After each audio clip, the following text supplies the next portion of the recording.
Bonjour à tous, j'espère que vous allez bien.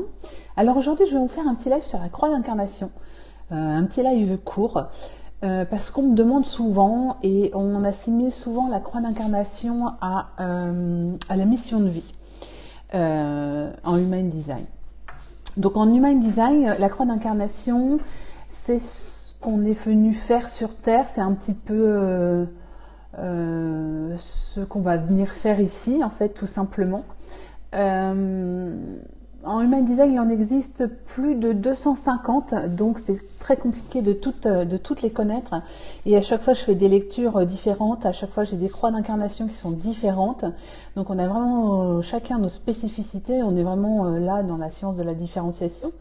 Et la croix d'incarnation, en fait, même si vous la connaissez, ça sert à rien d'essayer de la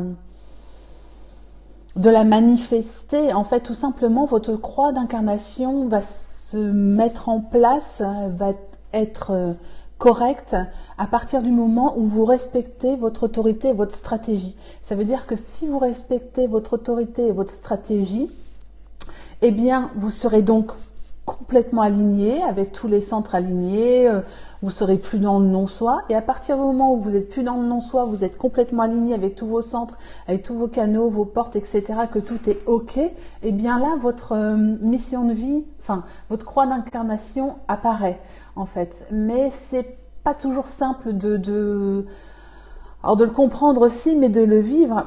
Par exemple, je vais vous donner un exemple. Moi, j'ai la croix d'incarnation du service. Ok, on m'aurait dit ça au début quand je cherchais un boulot, etc. Il faut savoir qu'une chose, c'est que la croix d'incarnation, c'est pas toujours lié au travail. C'est lié à ce qu'on est venu faire sur Terre.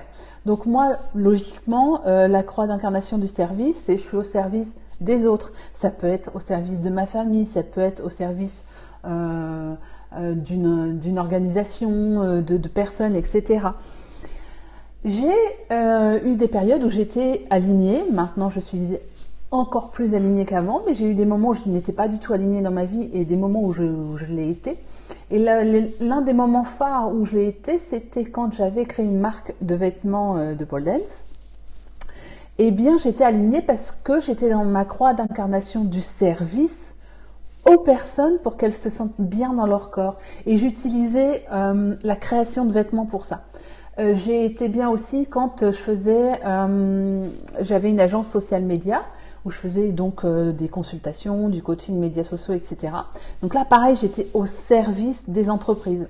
Et là, aujourd'hui, je suis au service donc des particuliers pour les aider à retrouver leur chemin, pour revenir à eux-mêmes. Et bien là, toujours pareil, ma croix d'incarnation se révèle ici. Elle se révèle parce que vraiment j'incarne ce que je suis venue faire sur Terre, parce que je m'aligne avec tout ce que je suis au quotidien. Et c'est ça en fait la croix d'incarnation. Alors oui, en effet, il y a beaucoup de monde à chaque fois qui me disent oui, mais ma croix d'incarnation, c'est ma mission de vie, comment je fais pour la mettre en place? En fait, rien. Il suffit juste de respecter votre autorité et votre stratégie et ça va venir à vous. Mais bon, évidemment, je vous la donne quand on fait une lecture ensemble. Ça vous donne une orientation et c'est toujours bon.